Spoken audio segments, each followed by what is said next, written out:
Hello and welcome to the High Danger Hockey Podcast. My name is Emma Miller, and today I've got a really exciting topic to talk about with you guys regarding the future of Carolina Hurricanes head coach Rod Brind'Amour after the disappointing end to this year's playoff run for the Hurricanes. So, without further ado, get ready, let's talk some puck.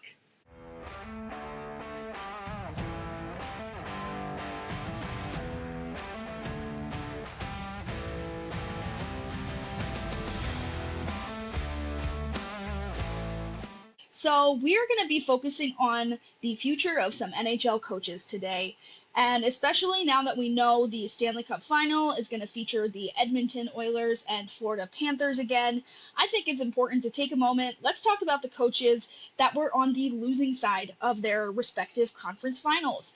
And that's going to go ahead and start with Rod Brind'Amour from the Carolina Hurricanes. So Brind'Amour just finished his 7th season as the head coach of the Hurricanes, and that's actually the third longest tenure of any coach that's in the league right now. Only 2 guys have been with their teams for a longer amount of time, and those 3 coaches are the only guys active right now who have spent at least 5 years with their team.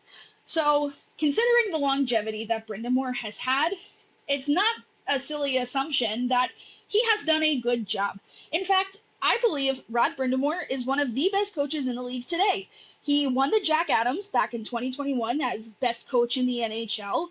He coached his team to 3 straight division championships from 2021 to 2023, and not even including those 3 championship years, the Carolina Hurricanes have recorded 3 different 50-win seasons, 2022, 23, and 24. 50 wins is a lot out of 82.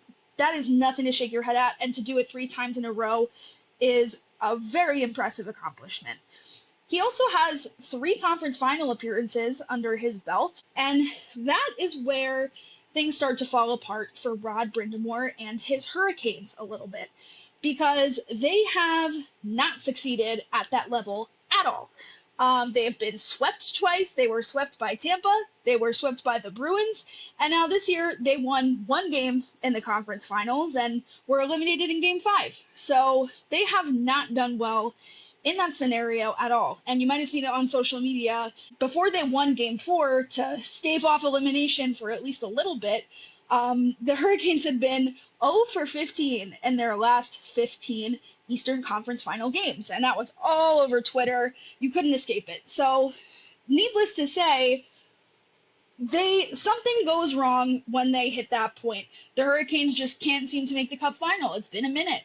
So, with that in mind, I think it is not a fair assessment of Rod Brind'Amour to say that each one of these playoff failures has been his fault. I do not think that characterizes him in the way that he deserves. I don't think that gives him the respect that he deserves.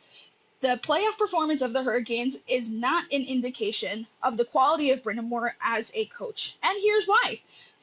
I think that the brand that Rod Brind'Amour employs with his team is a very effective and interesting brand of hockey. Now, a ton of people were saying online that it's so boring to watch, this is the worst hockey I've ever watched. Maybe I'm partial because I happen to love stuff like the neutral zone trap, and, I'm a born and raised New Jersey Devils fan. So, I am definitely partial to the neutral zone trap and playing defense first, playing good possession games. But I really enjoy that style of play. I think it's very effective, and I don't find it boring to watch personally. But regardless of what you think about it, whether it's entertaining or blah, blah, blah, whatever, the Canes play a brand of hockey that is defined by strong puck possession. That is the number one quality of their game, and the strongest point of their game is their ability to hold, carry, and defend the puck.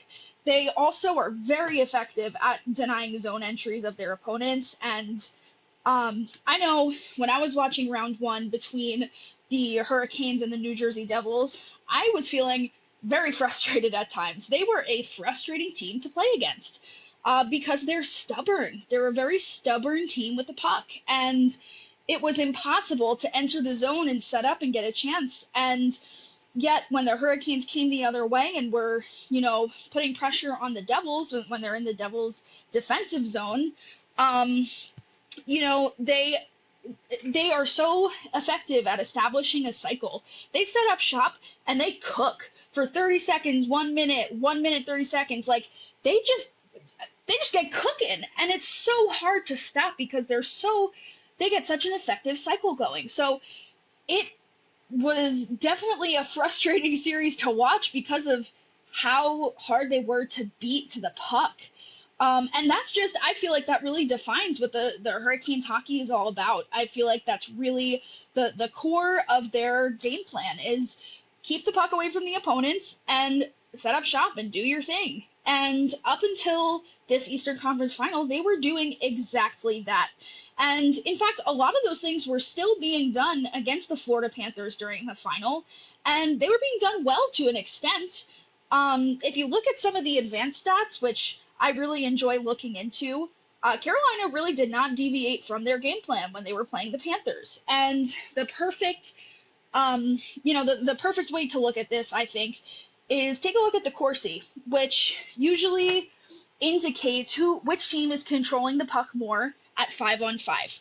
And in this case, the Carolina Hurricanes across the entire series had a Corsi for of 54.3%, and that's per Natural Stat Trick, one of my favorite hockey stat websites. Highly recommend if you're interested in stuff like advanced stats, go check out Natural Stat Trick. They're wonderful over there. They also generated more scoring chances than the Panthers in 3 of the 5 games. In games 1, 2, and 4, the Hurricanes outchanced the Panthers. They even held Florida to just under 23 shots per game across the entire series. It was, to be exact, 22.8 shots per game. The Panthers also played a very effective defensive game against the Hurricanes as well. So that's important to note. Is, entering this series across the playoffs as a whole, the Hurricanes were averaging 30.5 shots per game. And that's a crazy high volume, all things considered. In just the 5 games against the Panthers, that number went down to 25. So, that's 5 fewer shots per game that the Panthers are preventing, and it really made a difference. Not only did they kind of fall away from that a bit because the Panthers forced them to, but they struggled mightily offensively in finding the back of the net, and that includes 5-on-5. They only produced 5 goals across the 5 games at even strength, and the Panthers were able to score 15 goals 5-on-5. So when you're playing that type of hockey, when you can't find the back of the net, you're never going to win games like that. And not to mention, the power play really struggled. They had a surprisingly very good power play headed into this conference finals, and I say surprisingly because it was like pretty average during the regular season, but the power play destroyed the Devils. It did well against the Capitals, and then all of a sudden, in the last 2 games of this series against the Panthers, the Hurricanes are 0 for 9 on the man advantage, and they only scored 3 power play goals in the whole series. So that struggled a lot. They struggled in lighting the lamp in every sense at every strength. And for what it's worth, they ran into an extremely hot goalie, Sergei Bobrovsky, who, in my opinion, is one of the front runners for the Conn Smythe Trophy right now. He has 3 shutouts, he has a goals against average barely over 2, and he has a .912 save percentage. He's playing extremely well, and also just like by the eye test, he's so fun to watch. He makes such acrobatic saves. He's one of the most flexible guys in the game, I feel. So never count out Sergei Bobrovsky. He can stop so many shots that I feel like other goalies certainly could not. So the Hurricanes had the misfortune of running into Bobrovsky, who is in the midst of a really wonderful playoff run and potentially an MVP level playoff run. So that is, that partially impacted how the Hurricanes were unable to hit the net, but you can't blame all of it just on the goaltender, which I'm not trying to do. It is just, an interesting sidebar. I think it's worth considering that there were no, it was no easy feat to beat Bobrovsky, and every team the Panthers have played have had their struggles in beating Bobrovsky. So the Hurricanes are just another one of those teams. Now, especially compared to who the Hurricanes played earlier in this playoffs, the Capitals and the Devils, the Panthers are just leagues above those two teams right now when it comes to the playoffs. You know, I mentioned earlier how effective the Hurricanes were at establishing a cycle and shutting down zone entries for the Devils, and they really commanded play in every sense of the word. They practically skated circles around the Devils and Capitals at different points in the series, and the Panthers did not allow them to do that. The Florida is significantly better at playing the body, forcing turnovers, capitalizing on mistakes that the Hurricanes made, jumping on those loose pucks, taking advantage of those giveaways, and turning it into something that comes to fruition. So Florida really found the weaknesses in Carolina's brand of hockey in their game plan, and they exploited them to the nth degree. So the Panthers, thoroughly outplayed their Hurricanes here. And all of that's to say, I don't think the problem is Rod Brind'Amour's system necessarily, and I don't think the problem lies behind the bench.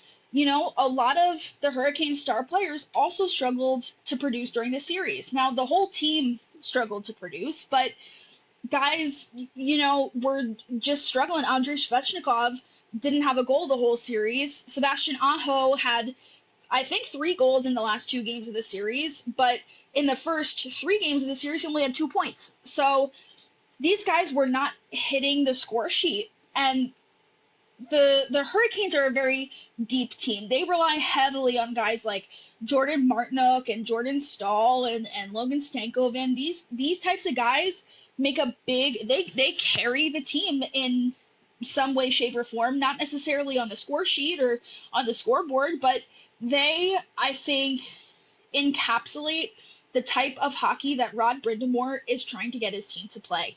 And they really rely on those guys a little bit lower in the lineup.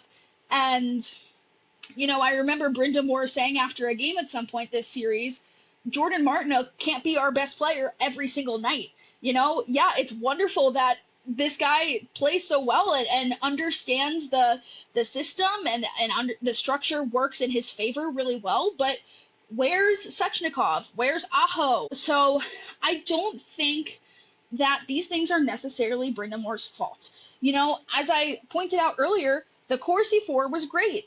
They had more shots on goal than the Panthers. They had more scoring chances than the Panthers in certain games. So the identity is still there. The game wasn't necessarily not working. It's just the Panthers were too good for this game plan to work. So is that Rod Brind'Amour's fault? I really don't think so. It does give him a lot of things to reevaluate over the summer, though. And all that's to say, I just don't view this as a failure only on the coaching level. I think it's a testament to how good the Panthers are. I really do. And just to bring up Brind'Amour's exit interviews, he had some comments that I found really interesting and really poignant. Rod Brind'Amour actually told reporters that before this season began, he did not expect his team to make the playoffs, let alone end up where they are. So he was very surprised at the amount of negativity that he was receiving and the team in general was receiving from the media and from fans. And, there were some big changes to the Hurricanes over last summer. Some notable losses: they lost Brett Pesce, who was playing 20 minutes per night on the blue line for them and really effective guy, very good defenseman. Lost him. That's 20 minutes per night they're losing out on. And Jake Guentzel was only with the Hurricanes for a short amount of time, but he made a big impact offensively in that time. He only played 17 games in the regular season for them, but he had 25 points during the regular season. And then in the playoffs, he scored 9 points in 11 games. So that is, again, he was there for a short stint. He was pretty much just a rental, and then he dipped. But he made a big impact in a short amount of time, and that is still a loss. When you look at how the Hurricanes performed in last year's playoffs versus this year, Guentzel was one of their better players during that run last year, and losing guys, those aren't the only 2 guys that they lost. There were several others. Stefan Nason left, more of an identity player and a role player for the Hurricanes, didn't play as much time on ice, but he produced over 30 points in playing, under 11 minutes per game. So all of these guys and more, when you're taking cuts to the lineup with that many different guys who play all sorts of different roles, you got to go back to the drawing board. Um, Carolina has a lot of rookies this year. They've got a younger team, and then they got someone like Brent Burns, who's 40 years old, holding down the blue line and still playing a lot of minutes. So they're just a mixed bag this year, and the team changed a lot from last year's playoff run to this year. So I don't blame Brind'Amour for maybe thinking that the Hurricanes might not make it this year. So to make it to the conference final was a big accomplishment for this group in Rod Brind'Amour's eyes. Now, some of the players in their exit interview didn't necessarily agree with that sentiment. They were like, we wanted to go farther. Check out Seth Jarvis's exit interview for some good comments on this topic. So the players, would never come out and be like, oh yeah, we were never going to make the playoffs. This team wasn't that good. Like they weren't going to say anything like that, But I really think Rod Brind'Amour's characterization of how he thought this season was going to go is really interesting, and it shows a lot what he was able to do with this roster, And by the way, I don't want people to interpret that comment as being like Rod Brind'Amour doesn't have faith in his team or he's not confident in his roster. I think that couldn't be further from the truth. But I do think that his comment about maybe not making the playoffs this year was a taste of reality, All of this is to say, I do not think Rod Brind'Amour should be in the conversation right now of whether or not he's keeping his job. The Carolina Hurricanes should not fire Rod Brind'Amour. And that is going to wrap things up for us here on episode 1 of the High Danger Hockey Podcast. I really appreciate it if you made it this far. Thank you all so much for your time. If you're listening to this on Spotify or Apple Podcasts, feel free to go ahead, check out our YouTube channel, where you can watch the video of today's episode. There are some cool visuals and graphics with quotes, statistics, if you'd like to see those. If you're interested, you can also go ahead, give us a follow on TikTok at High Danger Hockey, or Twitter or X at High Danger Pod. I'm your host, Emma Miller. Thank you again for listening, and I'll see you guys next time.